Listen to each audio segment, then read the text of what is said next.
2012년 대선 당시 박근혜 캠프 디지털 종합 상황실장을 맡았던 박철환 교수와의 인터뷰였습니다.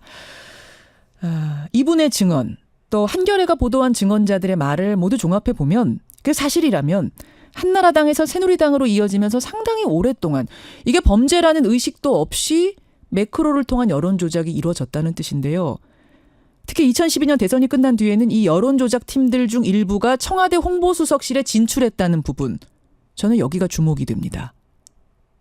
여기까지 보도가 된 상황에서 민주당은 이 사건을 검찰에 고발한다고 하죠. 자, 2012년 대선 당시에 민주통합당 문재인 대선 캠프의 공보단장 맡았던 분이세요. 더불어민주당 우상호 의원 연결을 해보겠습니다. 의원님 안녕하세요. 네, 안녕하세요. 그러니까 2012년 대선 때 우 의원님이 문재인 캠프 공보단장, 네. 박근혜 캠프는 이정현 공보단장 이렇게 된 거죠? 그렇습니다. 네. 예. 자, 그런 분으로서 네. 앞에 인터뷰 어떻게 들으셨어요?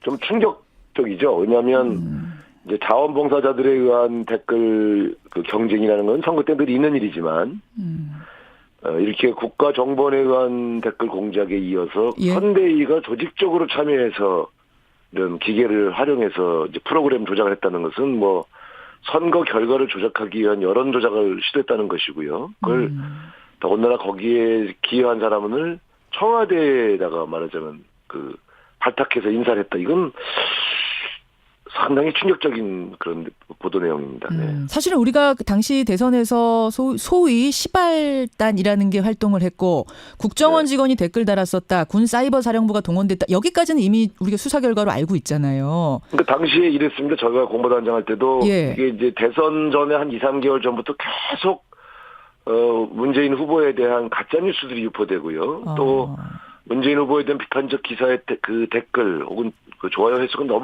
너무 높아져서 예. 이거는 아무래도 뭔가 이게 조직적으로 움직이는 것 같다 이런 판단을 해서 예. 사실은 두 가지로 저희가 고발을 했었거든요. 그래서 전국적으로 소위 사설 댓글 사무실들을 다 적발을 해서 고발을 했어요. 그때 뭐 오피스텔들 적발되고 그것들이요. 그러니까 두 가지인데요. 하나는 선대위에 관련돼 있는 사람이거나 민간인이 예. 각 대도시별로 이상한 사무실을 만들어 놓고 한 수십 명의 댓글 알바들을 고용해서 조직적으로 댓글을 달고 있는 사무실을 전국 16개 시도에 다 적발을 했어요. 예. 또 하나는 이제 근데 그걸 고발하니까 예. 경찰에서 이건 자발적인 그런 행사 활동들이라. 예, 민간 차원의 자발적인 것이다. 그래서 어떤 경우는 불ly미 처리하고 예. 좀 심한 거는 이제 벌금형 이 정도 나왔어요. 그렇습니다. 그래서 이거 이 정도는 안 되겠다 싶어서 이제 국정원 직원의 제보를 받아서 뒤를 밟은 게 바로 예. 오피스텔 감금 사건의 주인공 그렇죠. 여자 예. 국정원 직원. 예. 네. 여기를 이제 급습을 한 거죠. 근데 이제 그것도 이제 감금 사건이라고 갑자기 프레임이 바뀌어가지고 예. 역풍이 불어서 저희가 오히려 피해를 입었는데 예. 지금 발표한 여러 가지 내용들을 보면 저희들이 의심하고 추적했던 내용이 다 사실로 밝혀진 거고요. 실제로 대선 결과에도 영향을 미쳤다고 저는 보고 있습니다. 그러니까 지금 제기되고 있는 의혹들은 당이 나서서 어떤 조직적으로 여론 조작을 했고 또 매크로라는 프로그램도 돌려서 대량으로 여론을 증폭시켰다. 이 부분에서 지금 달라진 거죠. 우리가 기존에 알던 것과. 그렇습니다. 기존의 것은 국정원 직원들이 관여한 것만 알려졌는데 이번에는 선대가 조직적으로 참여했고 공을 세운 사람은 청와대로 발탁 인사를 했고. 그 부분이 달라진. 그 매크로를 돌렸다. 이것까지. 그래서 이제 매크로를 돌렸다는 것이죠. 그때는 뭐 짐작을 못 하셨어요. 이 정도까지라고. 저희는 매크로라는 건 상상도 못 했고요. 좀 이상한 거 못 느끼셨어요? 이거 사람이 인력으로 아무리 알바 동원해서 한다고 해도 이건 좀. 그래서 저희는 이제 전국적으로 엄청난 알바들을 동원해서 하고 있나 보다. 그래서 이제 시발단이라는 게 엄청난 알바단이라는 뜻이거든요, 사실은. 그래서 이게 얼마나 돈을 뿌리길래 이렇게 알바를 많이 고용했나 이런 정도로 생각했지. 매크로라고 하는 기계를 이용해서 이렇게 했을 거라고는 생각을 못 했었죠. 그렇고. 그 당시 이거 참 이상하다 했던 예 같은 거 기억나는 거 있으세요? 어떤 뉴스가 어떤 식으로 굴러갔던 예 기억나는 거? 그러니까 가장 두 가지인데요. 하나는 가짜 뉴스, 그러니까 기존 언론에 보도되지 않은 가짜 뉴스들이 너무 빨리 생성되고 너무 빨리 퍼지는 거예요. SNS로. 그래서 저희가 대변인실에서 아무리 아니다 이렇게 발표하고 그 기사에 일부 반영되더라도 예. 이 가짜 뉴스가 확산되는 속도가 너무 빨라서 예. 이게 이렇게들 조직이 잘 돼 있나 뭐 이런 두려움을 느낀 적도 있고. 야, 참 조직적이다. 그 많은 사람들이 이렇게 일제히 움직여서 생각 못했습니다. 순식간에 이렇게 퍼뜨릴 수가 있나 놀라셨어요. 그러니까 대선을 사람 대 기계 싸움을 한 거 아닙니까? 이게 참 황당한 일이고요. 그 선대위와 관련돼 있는 걸 잡으려고 굉장히 노력을 했는데 예, 예. 그걸 못 잡아냈죠 저희가. 근데 예. 결국은 이정현 공보단장까지 포함된 선대위가 조직적으로 참여했다. 뭐 아직 확정이 된 건 아닙니다만 이제 그런 증언들이 이 정도 내부 증언이면은 예. 대개 진실로 밝혀지죠. 그래서 이게 사실이라면 뭐 엄청난 저는 이건 뭐 드루킹 정도 가지고서 개인이 일부 저 극렬 지지자들을 동원해서 한 예. 매크로 프로그램 갖고서도 특검을 하자고 했으니까 뭐 조선일보가 난리치지 않았습니까? 그러니까 저는 그렇다면 이 건에 대해서도 저는 좀 특검을 하거나 좀 강력한 수사를 통해서 예. 처벌을 해야 한다고 생각합니다. 이제 드루킹 특검이 곧 시작이 되잖아요. 오늘 특검 임명이 네. 되고 네. 그 유사한 매크로 사건이 지금 터져가지고 드루킹 특검이 어떻게 영향을 줄까 이건 궁금하네요. 저는 뭐 당연히 그 당시 야당이 매크로 사건을 통해서 한 것을 조작이다 이렇게 주장하셨으니까 예.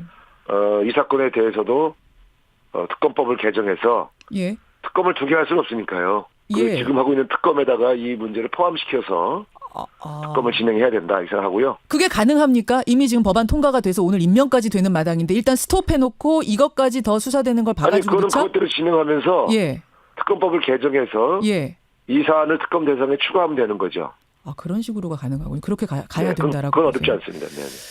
알겠습니다. 또 이제 아직 증언이 나온 건 아닌데요. 이 부분은 제가 주목하는 네. 부분은 뭐냐면 그 4-5명의 여론 조작팀이 매크로를 돌렸던 네. 팀이 박근혜 청와대로 입성을 했다는 거잖아요. 그 박철환 네. 교수의 증언에 따르면 네. 이분들이 가서 그럼 뭘 했을까?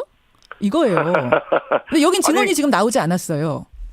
아니 이 사람들이 말하자면 그런 여론 조작의 달인들을 이제 청와대로 불러올렸다는 거는 예.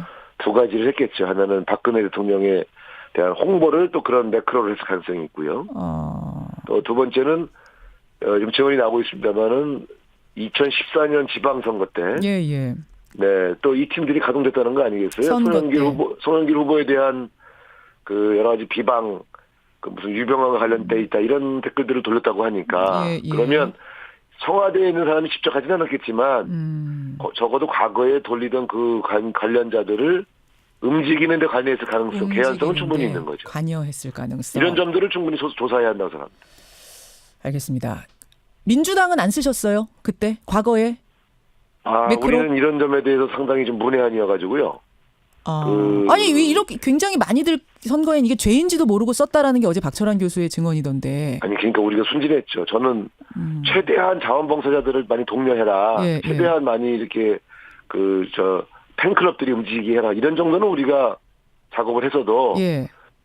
그 자원봉사자들을 최대한 움직이자 뭐 이런 건 있어도 세상에 기계를 동원하고 또 선대위가 직접 말하자면 관리하고 예. 국정원을 끌어들이고 이런 식의 범죄적 행위는 꿈도 꿀 수가 없었죠. 꿈도 꿀 수 없었다.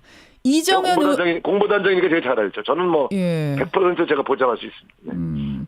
공보단장 모르게 이루어졌을 가능성은 없습니까?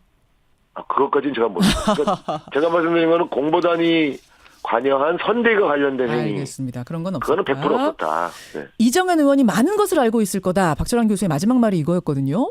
네. 이건 무슨 의미일까요? 거의 이 문제를 진두지휘하거나 예. 이 문제가 이런 형태의 행위가 진행되는 것을 예. 알고는 있었다. 다만 기계적 장치는 몰랐을 거다.